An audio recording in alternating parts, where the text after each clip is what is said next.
Et si notre mode de consommation dépendait de notre écologie intérieure? C'est ce que nous allons voir ensemble dans ce passionnant entretien dans lequel j'ai la joie de me retrouver avec mon amie Sabrina Benmecheri. Bonjour, ici Mademoiselle M, révélatrice de votre meilleure image. Donc Sabrina est une amie. Sabrina Benmecheri est docteur en écologie et spécialiste dans la gestion des ressources naturelles. Et Sabrina a également fondé l'école internationale d'éco-entrepreneurs 5.0 dont nous vous parlerons à la fin de cet entretien. Sabrina, merci d'être avec moi aujourd'hui. Je suis plus que fière et honorée d'aborder tout ce sujet passionnant qui va aller bien au-delà de l'économie, de l'écologie, pardon, de par ton, l'ampleur de ton statut. Est-ce que tu peux te présenter, nous dire ce que tu fais et comment également tu es arrivé à cette thématique qui aujourd'hui est à la mode, mais néanmoins qui, toi, t'habite depuis que tu es toute petite.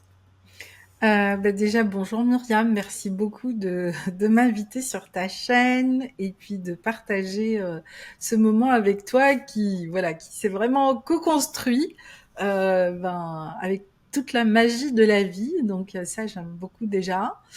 Euh, et puis, je suis d'autant contente, que ça se passe là maintenant. Donc ça, c'est vraiment super. Alors, qui je suis? Alors, l'écologie. Alors, l'écologie, moi, je suis vraiment tombée dedans. Moi, j'ai grandi dans mon jardin. Donc, déjà, à l'âge de 3 ans, mes jouets, c'était pas des poupées, c'était mon jardin, c'était les fleurs, c'était les insectes. Et, euh, et à l'âge de 9 ans, je savais exactement ce que je voulais faire. Je voulais sauver la nature. Ça, c'était clair parce que je ne comprenais pas pourquoi on détruisait la nature, je ne comprenais pas pourquoi on coupait les arbres. Voilà, quand j'étais enfant, tout ça vraiment pour moi, c'était un traumatisme. Et je l'ai vraiment vécu comme un traumatisme parce que avec le temps, après, j'ai dû beaucoup travailler là-dessus. Pour pardonner à cette humanité finalement, parce que j'ai toujours été très très en colère contre les Rebelle, humains. non. On Ouais, pourrait dire que tu étais rebelle, c'est ah ça? oui, ah oui, complètement, oui. Donc une vraie guerrière, tu vois. Et donc à 9 ans, moi je suis issue d'une famille de médecins. Quand mes parents me disaient, toi, qu'est-ce que tu veux faire? Tu vas être médecin? Je dis non, non. Moi, je veux guérir la terre. Je ne savais pas combien cette phrase était en réalité posée, puissante et ancrée. Mais ce qui est sûr, c'est que à partir de cet instant, euh, j'ai tout fait pour réaliser mon métier. Et donc, mon premier rêve, c'était d'aller au Muséum d'histoire naturelle à Paris. Donc, j'ai commencé par être chercheur et chercheur dans les insectes, dans l'entomologie, ce qu'on appelle l'entomologie. Donc, à la base, je suis entomologiste. Et ensuite, quand j'ai compris que quand on avait un ravageur qui détruisait une forêt ou une palmeraie ou une culture, le problème c'était pas le ravageur, c'était tout ce qu'on avait fait autour qui avait provoqué le ravageur. Et donc là, j'ai commencé à me dire, ok, alors que nous, on va mettre tout notre focus sur détruire ce ravageur, mais au fait, on va pas régler le problème, on va juste le déplacer, voire l'accentuer. Et c'est vraiment ce qu'on a fait. Pendant toutes ces années, on a mis le focus sur les 20 ou 10% de ce que l'on voyait à l'extérieur, mais qui n'était pas la vraie cause de pourquoi on créait ces dérèglements écologiques. Et c'est à partir de là, au fait, que j'ai évolué, que je me suis dit, ok, moi je suis pas, la recherche c'est super, je m'éclate, mais c'est pas ce que j'ai envie de faire. Moi, je veux vraiment guérir la planète, je veux régénérer les écosystèmes, je veux comprendre les mécanismes d'autorégénération. Et donc, c'est ce qui m'a amené à aller travailler sur l'écologie systémique, c'est-à-dire vraiment à étudier l'écosystème dans son ensemble. Et c'est très intéressant parce que c'est à partir de là où j'ai dû m'occuper de l'homme dans l'écosystème, au fait. Parce que Mhm. en tant que chercheuse, c'était très confortable. Je travaillais sur ma petite bête, j'allais chercher mes petites bébêtes, les humains, je les voyais pas. Donc, c'était parfait. Et au final, en commençant à faire de l'écologie systémique, donc une vision beaucoup plus holistique, de l'écologie, eh bien, à chaque fois, eh bien, je revenais à l'humain parce que bah, nous étions soit la cause, soit le résultat, soit la conséquence, soit... Et c'est ce qui m'a amené un jour à me dire, OK, comment je peux faire pour faire comprendre la nature au plus grand nombre, mieux, pour qu'ils puissent l'aimer, et pour que, à leur tour, ils puissent y contribuer Et la et respecter. la respecter. Et c'est ce qui m'a amené vraiment à aller ce qu'on appelle aujourd'hui le développement durable, mais avant c'était l'éco-développement. Et c'est ce qui m'a emmené aussi à l'écotourisme, c'est-à-dire faire découvrir la nature autrement pendant ses vacances, pendant sa période de repos, etc. Et ça m'a emmené à voyager. Donc j'ai eu la chance et l'occasion de pouvoir travailler dans plus de 23 pays. Et puis, sur les 35 années où j'ai pratiqué ce métier, très rapidement, au fait, je me suis positionnée en tant qu'expert de ces questions de régénération, de réhabilitation, de désertification. Et du coup, ça m'a aussi amené à aller travailler dans les déserts. Et je crois que c'est là où le voyage extérieur est devenu aussi le voyage intérieur pour moi. Parce que quand tu marches dans le désert, il y a une toute autre dimension. Et la dimension la plus intéressante dans le désert, c'est le silence. Et en fait, c'est là où j'ai découvert que le silence était vraiment un espace de créativité extraordinaire. Aujourd'hui, nous vivons dans une société où nous avons peur du silence, C'est clair. où nous sommes tout le temps connectés à quelque chose. Bref, on est sursollicité. Et ce silence m'a vraiment permis de m'ancrer, m'a vraiment permis d'aller chercher d'autres dimensions de moi-même. Et c'est dans cet espace que j'ai commencé à trouver des vraies réponses aux problèmes écologiques et aux projets sur lesquels on me demandait d'intervenir, en fait. Et Et le aujourd'hui, problème et la solution, c'est nous. oui, justement, aujourd'hui, Sabrina, à travers ce que tu as, les conclusions que tu as pu tirer de tout cela, est-ce que tu t'es réconciliée avec l'humain? Alors ça m'a demandé quelques années. Je dirais que oui, le résultat en est la création de mon école, puisque depuis 5 ans, je me suis lancée sur le web.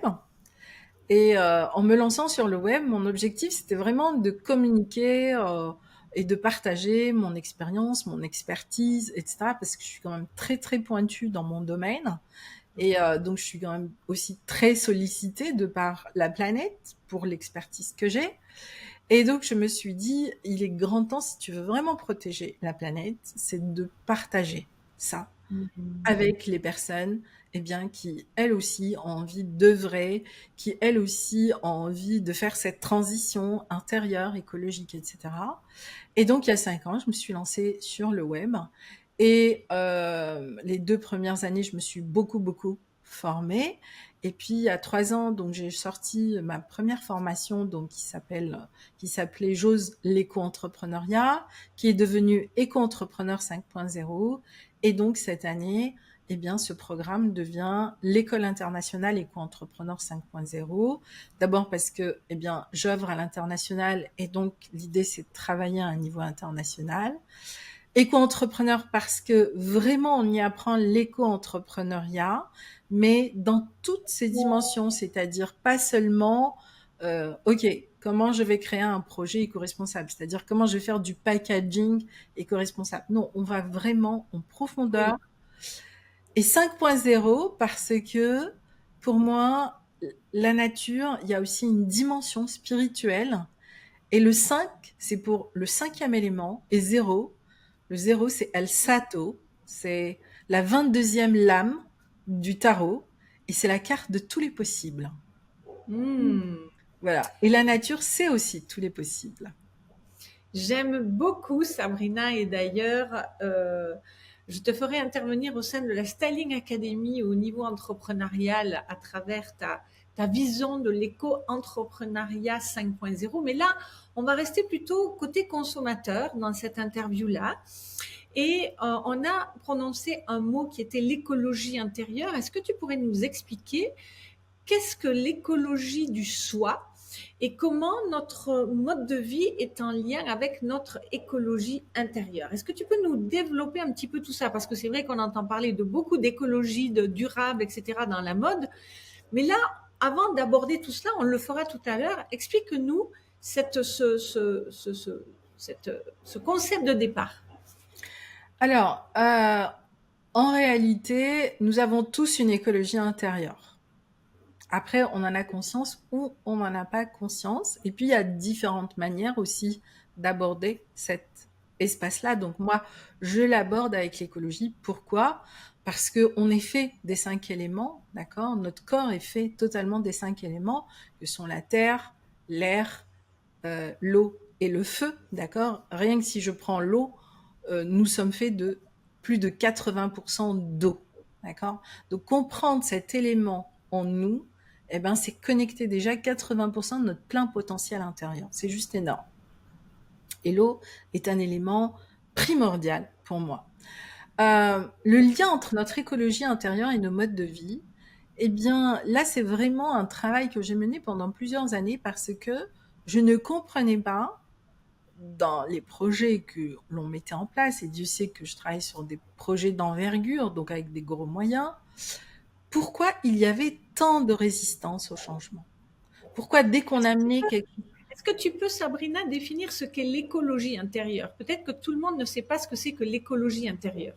Alors, je vais y arriver. Et donc, dans ces résistances-là que nous avons, au fait, eh bien, je me disais, ok, c'est pas une question de comment, c'est pas une question de moyens, c'est même pas une question de connaissances parce que nous avons les connaissances. Et ça fait longtemps que nous avons les connaissances. Et donc, je me suis posé la question, pourquoi on a tant de résistance? Et c'est là où j'ai arrêté de regarder à l'extérieur et que j'ai commencé à regarder l'intérieur. Donc, j'ai envie de dire que l'écologie du soi, l'écologie intérieure, c'est déjà de réorienter son regard, non pas vers l'extérieur, mais vers l'intérieur. L'écologie intérieure, c'est d'arrêter de dire ah oui, mais je vais euh, consommer éco à partir du moment où je vois juste quelque chose. C'est-à-dire que il n'y a pas d'engagement, il n'y a pas de volonté vraiment de la personne de contribuer. Donc l'écologie intérieure est une forme de contribution de notre être en tant qu'être vivant. L'écologie intérieure nous positionne pas seulement en tant que Homo sapiens, mais en tant qu'être vivant. Nous redescendons dans la chaîne alimentaire pour accepter que nous sommes, que nous appartenons à la terre déjà, qu'elle ne nous appartient pas, et que nous faisons partie d'un règne qui est le règne animal. Certes, nous avons un langage différent, je dis bien un langage différent, parce que tous les animaux ont un langage, et que dans ce langage-là, on a énormément d'espace à ouvrir pour rencontrer les autres. Et cet espace, il commence par l'intelligence du cœur, en fait. Je suis tellement contente, Sabrina, que tu soulèves cette question parce que j'ai, à mon niveau, bien sûr, le même discours avec mes clients dans le sens où la première des choses que je leur dis, arrêtez de regarder à l'extérieur. C'est vraiment ça parce qu'aujourd'hui, il y a tellement de sollicitations possibles pour nous faire justement, pour nous faire abîmer la planète à travers la surconsommation que la première chose à faire, c'est stop. Donc, je suis vraiment ravie de t'entendre dire ça. Écologie du soi, c'est ce que tu mettrais donc en lien avec cette écologie intérieure. C'est la même chose, n'est-ce pas? Oui, tout à fait. Tout à fait. D'accord. Pour moi, c'est la même chose. Et est-ce que tu pourrais développer aujourd'hui, qu'est-ce que c'est qu'un mode de vie écologique? Est-ce qu'il y a peut-être divers types de modes de vie écologiques? Est-ce que tu pourrais nous parler de cela dans ta vision des choses à toi? Alors oui, aujourd'hui, il y a plein de façons de vivre de manière écologique. Il y a ceux qui vivent dans les éco-villages, il y a ceux qui aujourd'hui font des choix de consommation d'aliments qui sont seulement issus de l'agriculture biologique, de la permaculture, de l'agroécologie. Il y a ceux qui choisissent les habitats en éco-construction, donc ou en haute qualité environnementale. C'est-à-dire que voilà, il y a plein de façons encore une fois, à l'extérieur, d'exprimer notre écologie. Euh, Après, cette façon-là, depuis toujours, au fait, je la pratiquais. J'ai toujours fait très attention à tout ce que je consommais à l'extérieur. Mais depuis quelques années, je suis allée beaucoup plus loin. C'est-à-dire que j'ai aussi commencé ma transformation intérieure, qui est vraiment cette transformation, j'ai envie de dire, organique. Adopter un mode de vie organique. Tu peux nous en parler? Alors oui. Et donc c'est quoi adopter un mode de vie organique? C'est-à-dire que bah, déjà, je me suis défait de ma montre. J'ai accepté d'apprendre à me connecter à mes rythmes biologiques, c'est-à-dire à mon horloge biologique. Et nous avons tous une horloge biologique.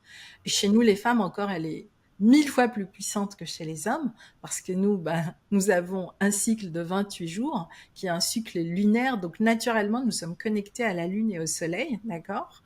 Et c'est toute la puissance aussi de la femme.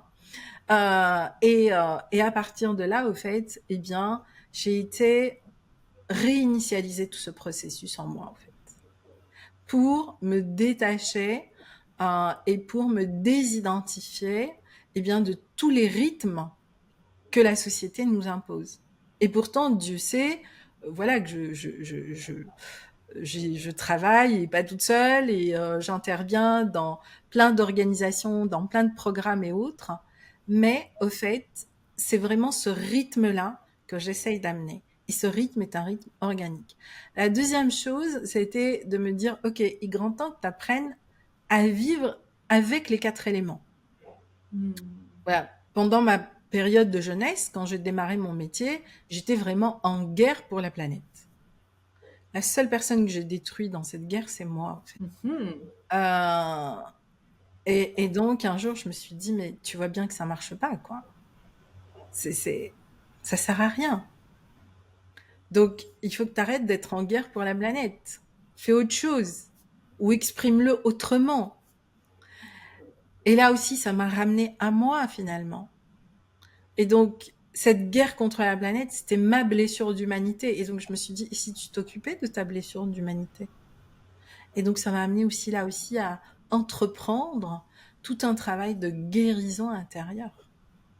De guérison de mes blessures, de guérison de mes croyances, d'acceptation de l'autre, de comprendre aussi, eh bien, pourquoi on peut ignorer le vivant, pourquoi tout le monde aime la nature, mais peu protège vraiment la nature, Oui. ou ça vivre avec la nature. Donc voilà, donc j'ai commencé à me poser d'autres questions. Ça ne veut pas dire que j'acceptais plus de choses, mais ça me permettait de mieux comprendre la difficulté du chemin. À force de vivre à l'extérieur, au fait, eh ben, quelque part aujourd'hui, nous n'habitons que 20% de notre corps, mais nous habitons très peu de notre plein potentiel intérieur. Et donc, je suis allée chercher ce potentiel intérieur. C'est ce qui m'a emmené, après plusieurs années à vivre dans le désert, à plutôt me rapprocher de la mer et vraiment d'entamer aussi tout un travail avec l'eau, donc voilà, de ce que j'appelle le magnifique grand cycle de l'eau.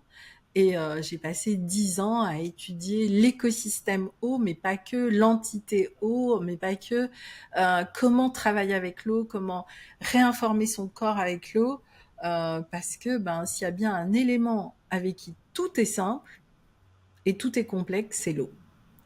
Et c'est tous les travaux qu'a fait quelqu'un qui vient d'un pays où tu étais il n'y a pas très longtemps, le Oui, Japon. oui, oui.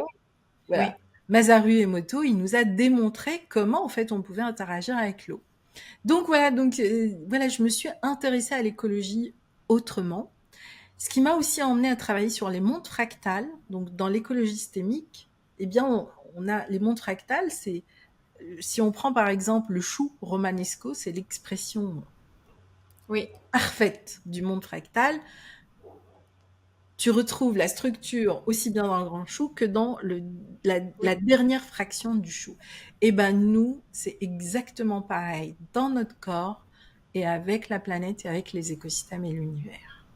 Donc, Et voilà. Donc l'écologie intérieure m'a emmené loin dans la compréhension de l'être vivant et de Mm. l'être que nous sommes. Et par rapport au mode de consommation, là, tu nous as pas mal parlé d'habitat, d'alimentation. Qu'en est-il du vêtement ou de tout ce qui concerne les produits cosmétiques, de beauté, etc. D'ailleurs, toi-même, comment consommes-tu à titre personnel au niveau vestimentaire, accessoires, beauté, tout ça? Alors, déjà au niveau des vêtements, moi je suis vraiment pas une une accro, par exemple, du shopping. J'achète mes vêtements quand j'en ai besoin. Oui, c'est déjà bien. Sabrina, c'est ce qu'il faut faire. Voilà. L'autre chose, c'est que je recycle mes vêtements et quand je n'en veux plus, je ne jette jamais un vêtement, je le donne. Bah, donc ma garde-robe, elle a toujours fait des heureux. Et pareil pour les chaussures et autres. Donc, et j'essaye d'acheter des produits dans ce domaine-là le plus naturel possible. Même si, voilà, on trouve pas encore beaucoup de choses aujourd'hui qui sont vraiment dans le vêtement éco-responsable. À une époque, je travaillais en Sardaigne et je m'habillais beaucoup en liège parce que là-bas, ils transforment le liège et le liège, ils en font aussi des vêtements et j'adorais mes vêtements en liège. Bon, ben, je suis plus en Sardaigne et voilà, mais ça a été toute une époque. Mais en tout cas, voilà, déjà, pour moi, euh, j'ai besoin de peu de choses, au fait. Comme je suis Oui. quelqu'un qui bouge beaucoup, euh, quand j'ai trop de choses, je me sens encombrée, je suis pas bien. Donc Oui. ça, c'est la première chose. Néanmoins, Sabrina, tu as l'art des couleurs. Tu sais magistralement associer les couleurs entre elles et même, je dirais, les choisir pour toi-même. Donc, je ne sais pas si c'est inné, mais en tout cas, chaque fois que je t'ai vue, c'était waouh. C'était vraiment splendide. Et dans ton maquillage aussi, tu sais admirablement bien te maquiller. Donc, je fais quand même, je dois le souligner. Alors, il faut que je te dise que c'est dans les déserts que j'ai appris à faire ça. Avec les femmes Imragen, Touareg, Hassani, etc. Moi, je ressemblais à un garçon manqué. Je me souviens même qu'à 21 ans, un jour, on rencontre un ami qui mariait sa fille. Et j'étais avec mon père. Et donc, on lui dit bonjour. Il nous annonce donc le mariage de sa fille qui avait mon âge, 21 ans. Et puis, il dit à mon père, ah, mais ton garçon, il a grandi. Et mon père lui dit, mais non, mais c'est Sabrina. Voilà. Donc, tu vois, ça te donne une idée. Et c'est là où je me suis dit, ah, mais Oula, non.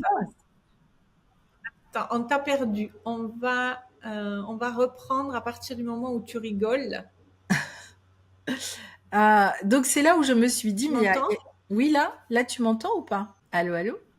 Non? Attends, oui, oui, Sabrina, il va falloir reprendre à partir du moment où tu rigoles parce que tu as été figée. Et même là, tu es encore figée. Je ne sais pas Et là, ce ça va qui mieux? se passe. On va reprendre. Tu étais là, tu rigolais sur le fait qu'on t'ait pris pour un homme.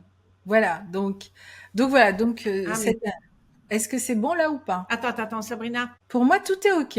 Toi, tu te vois bien. Alors, ok, alors reprends à partir du moment où tu rigolais, où on t'a pris pour un homme. D'accord. Je me vois bien et je te vois bien. Donc, non, tu me vois pas? Ok, C'est bon là? C'est OK? il y a un problème là. Je ne sais pas si ça vient de chez moi, mais ça coupe et je t'entends par bribes. Ah oui, alors que moi, je C'est t'entends bizarre très ça. bien et je m'entends très bien. Dans les deux sens, ça marche pour moi. Là, tu m'entends ou pas? Ouais, j'ai l'impression que c'est revenu. C'est revenu? Allez, vas-y. Donc, ouais, mais même, tu vois, je te vois figé, mais peut-être que c'est fluide dans la vidéo, hein. Donc, écoute, on va continuer. Donc, je te laisse poursuivre à partir du moment où on t'a pris pour un homme et que tu expliquais que tu avais appris les couleurs et tout ça dans le Voilà. désert.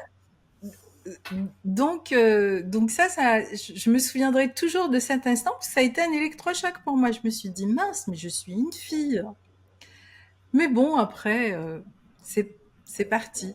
Et puis quand je suis partie dans les déserts, c'est là où j'ai vraiment commencé, parce que bah, dans les déserts, tu as le cercle des hommes et le cercle des femmes. Et donc moi, j'allais avec le cercle des femmes. Et les femmes, eh ben, déjà, elles s'habillaient en couleur. Elles portaient du jaune, elles portaient du bleu turquoise, elles portaient du vert. Elles se maquillaient, elles faisaient le henné. Et je trouvais ça. Elles avaient des bijoux. Et elle faisait ça, voilà, c'était naturel, quoi. Et je trouvais ça super beau. Et au fait, ce sont les femmes Imragan et Hassani qui m'ont vraiment appris à m'habiller, à marier mes couleurs, à, je vois que try to connect, il dit. Ça a coupé? Myriam? Tu m'entends plein. Ouais, écoute, je vais croiser les doigts pour que ça soit. Parce que l'autre jour, ça m'a fait un peu pareil et c'était super l'enregistrement, mais c'était pas comme ça quand même. Le son était très fluide. Il y avait que l'image qui était un peu trouble. Mais là, je t'entends à moitié, quoi. Bon, écoute, on continue parce que je croise les doigts, d'accord? D'accord. Donc, je reprends avec les couleurs. Donc, voilà. Donc, alors, Mais écoute, si toi tu t'entends bien et tu te vois bien, c'est ça? oui. Et pour moi, quand je vois ton tableau, il y a tout qui marche. Toi, non. Ok. Bon, mais écoute, je pense que c'est possible que ça vienne de chez moi, je sais pas pourquoi. Bref, écoute, on continue, on croise les doigts. Donc, Sabrina, à partir de cette belle expérience dans le désert, est-ce que aujourd'hui, pour les personnes qui nous suivent et qui auraient envie d'emprunter cette voie écologique, cette écologie intérieure, et également en termes de consommation, qu'est-ce que tu pourrais leur donner comme conseil? Dans différents domaines. Ou seulement dans le domaine de la mode. Où là, tu me challenges sérieusement. Alors, en tout cas, sur le vêtement, ben déjà, voilà, c'est ce que j'ai dit au début. Achetez les vêtements où vous vous sentez bien, épousez les couleurs qui vous parlent, euh, réutilisez votre vêtement, transformez-le, redonnez-le. Voilà, je pense qu'on quand on regarde, à moins que tous les jours on ait besoin d'avoir une tenue différente, souvent dans un cycle, on tourne souvent autour des mêmes couleurs et c'est pas par hasard parce que chaque couleur va nous apporter son énergie, elle va nous apporter bien tout ce dont on a besoin pendant une période. Donc ça nous aide déjà à adopter naturellement un mode de vie écologique. Et puis aujourd'hui, il y a plein de produits qui sont écologiques aussi, en lien avec la beauté, etc. Que ce soit pour le corps, que ce soit en termes de maquillage, que ce soit en termes de bijoux. On peut aussi voilà utiliser des bijoux qui sont naturels. Moi, j'aime beaucoup les bijoux naturels. Donc c'est des petits gestes, c'est juste des choix différents qui peuvent nous permettre justement d'adopter des nouvelles habitudes écologiques. Après, on peut aussi travailler sur notre alimentation. On peut aussi travailler sur les produits d'entretien de notre corps, mais aussi de la maison. On peut choisir tout ce qui est recyclé, recyclable, etc. Enfin, je veux dire, aujourd'hui en plus, l'industrie dans tous les domaines, commence à faire beaucoup d'efforts en termes de produits éco-responsables et éco-consommables. Donc, on peut choisir déjà ces produits-là. Merci Sabrina pour ça. J'y comprends rien, hein. Je vais découvrir quand je t'écoute, je te signale, hein. Donc c'est vraiment du laborieux. Sabrina, est-ce que tu pourrais nous donner ta position par rapport à tout ce que tu observes dans la société par la fast fashion, aujourd'hui encore pire, l'ultra fast fashion, enfin, on ne sait pas où ça va s'arrêter.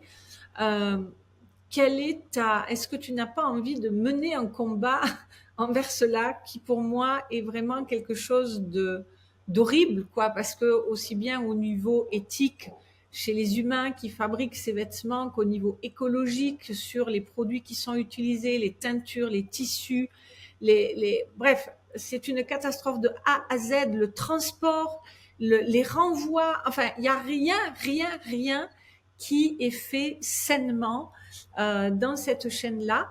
Quelle est ta posture par rapport à ça? Alors, ma première posture déjà, c'est tout ce qui vient de ces chaînes-là, je ne le consomme pas. Clairement, je le boycotte. Il faudrait boycotter en fait, c'est ça? Oui. On n'imagine pas le pouvoir qu'a notre carte bleue aujourd'hui. Donc, utilisons-la, puisque finalement, quand on fait du jus, qu'est-ce qu'on dit? Notre carte bleue. Donc, clairement, aujourd'hui, je boycotte certaines filières, parce que moi, je travaille beaucoup à développer dans mon métier ce qu'on appelle les filières régénératives. C'est celle-là que je favorise. Et c'est là où je fais toutes mes shoppings quand je peux. Après, à ta question, est-ce que j'ai envie de mener un combat contre ça? Non. Plus maintenant, en tout cas. Parce que ce que j'ai compris des années où j'ai eu mon propre combat pour la planète, l'écologie, la sauvegarde des animaux, etc., euh, en réalité, on reconstruit très peu. On impacte très peu dans la guerre, quelles que soient ses formes. Alors que en travaillant justement avec le plus grand nombre sur leur écologie intérieure, plus on amènera des personnes à vivre cette transformation intérieure et à se transformer eux-mêmes et à adopter un mode de vie organique. Et ça, c'est pas compliqué parce qu'on a juste à réinitialiser nos compteurs. Tout est déjà en nous. Plus, eh bien, petit à petit, nous aurons un impact sur toute cette industrialisation. Et de toutes les façons, l'ère de l'industrialisation touche à sa fin. Il y a une nouvelle ère qui est en train de démarrer.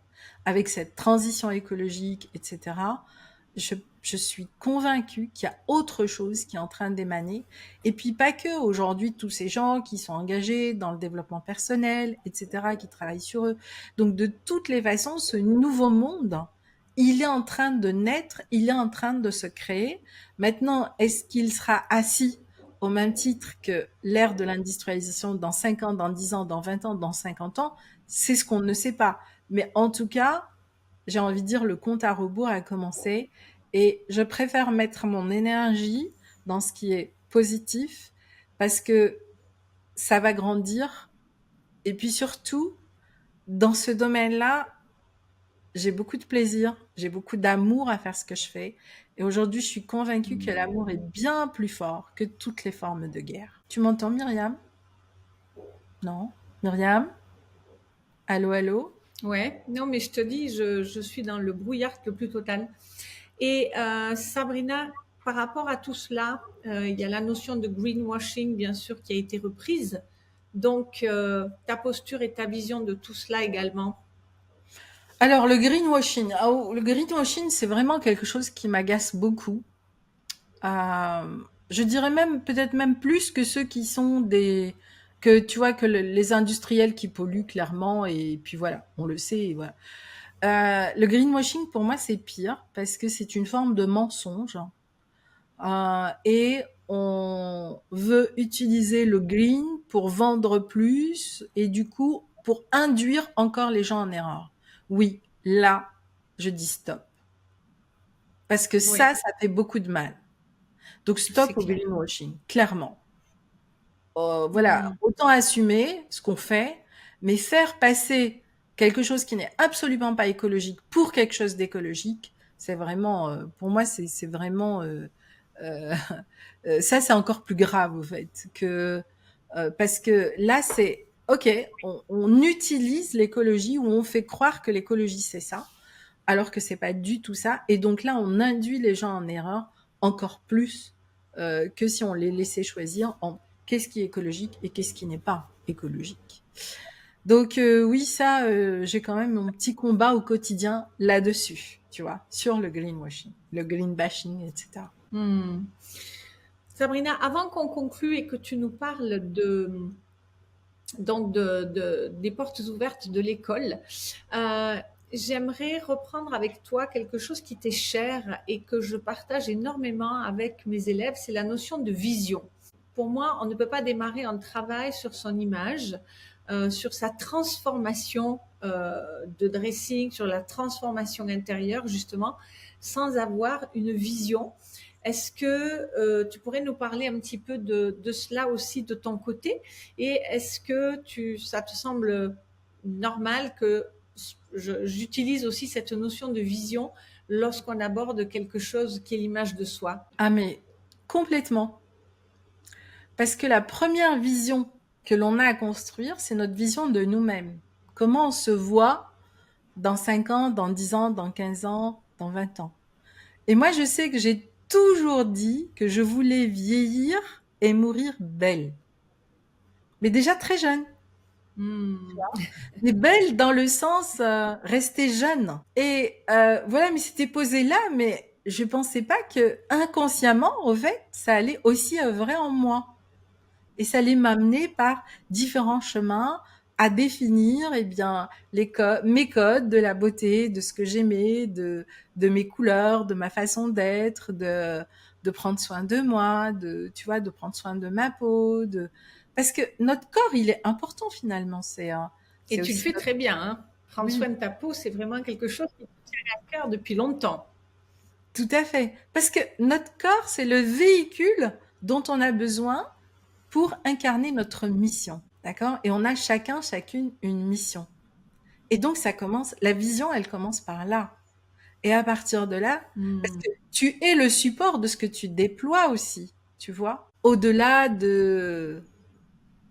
encore une fois, tout l'écosystème extérieur que l'on peut mettre en place pour incarner une vision, pour la déployer, c'est comment on l'incarne.